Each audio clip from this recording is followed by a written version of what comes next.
Dalam informasi bulan lalu, baik melalui video ataupun tulisan, saya mengatakan bahwa Anglo-Saxon dan Amerika atau disebut dengan Anglo-American adalah ingin menjadi penguasa dunia dengan melawan the rest of the world. Ketika Amerika menutup akses dari Eropa kecuali Inggris beberapa hari lalu, maka hal ini mengkonfirm gerakan Anglo-Amerika itu melawan Eropa kontinental yang dipimpin Jerman. Juga manuver serang Rusia dilawan dengan memakai proksi Muhammad bin Salman atau MBS. Amerika hidup dari shale gas. Rusia pasti tumbang. Itu cita-cita hegemoni. Dalam tulisan novel Profesi yang belum tuntas karya Mardigu yang berjudul Negeri Cincin Api di tahun 2018 sudah ditulis prolognya sebagai berikut. Ketika hegemoni melakukan dollar reset value, maka ini puncak perang mutakhir atau perang dunia ketiga. Dalam novel itu jelas tertulis perang currency, perang teknologi, perang dagang membuat dunia bubrah, ambiar, di mana kemudian terjadi keseimbangan baru dan Indonesia melakukan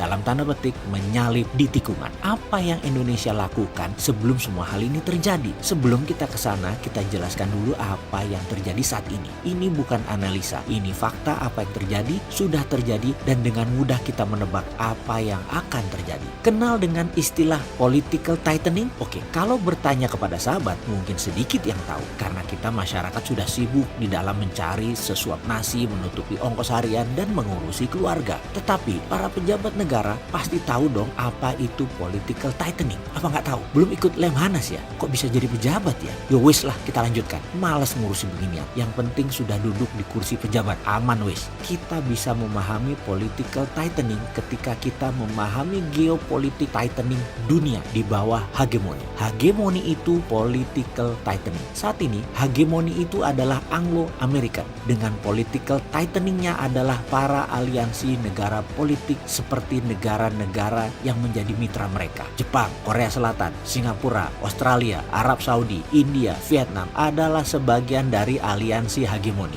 Itulah political tightening. Lalu ada Cina dengan obornya. One Belt mengikat semua negara ke satu arah yaitu Beijing. Sudah 70 negara di dunia ini merupakan bagian dari obor. Funding pembiayaan ala Cina. Perlu diingat, obor bukan political tightening. Obor itu economic tightening. Masalahnya hanya ekonomi semata. Inilah mengapa Indonesia terpesona dengan obor karena matanya pejabat adalah cuan, duit tok, terutama menteri serba bisa. Menteri tersebut kayaknya menteri tahan corona karena ditantang sang hegemoni oleh great ekonomi Cina plus saat ini ekonomi hegemoni mengecil, maka sebagai preman sang penguasa mereka melakukan serangan dan menekan dunia yang ditekan khususnya blok obor termasuk biangnya yaitu Cina. Dari dulu saya nggak percaya akan perang fisik pakai senjata, tapi bentuk perang lain mereka lakukan. Dan saya tidak pernah duga mereka pakai biological weapon. Virus yang sudah diperkaya, enrichment virus bernama COVID-19. Ditambah lagi satu lagi apa? Dibantingnya harga minyak mentah ke $30. Asli saya secara pribadi tidak membaca hal tersebut jauh-jauh hari. Namun tujuan hegemoni sang incumbent tetap sama, win the war, memenangkan peperangan.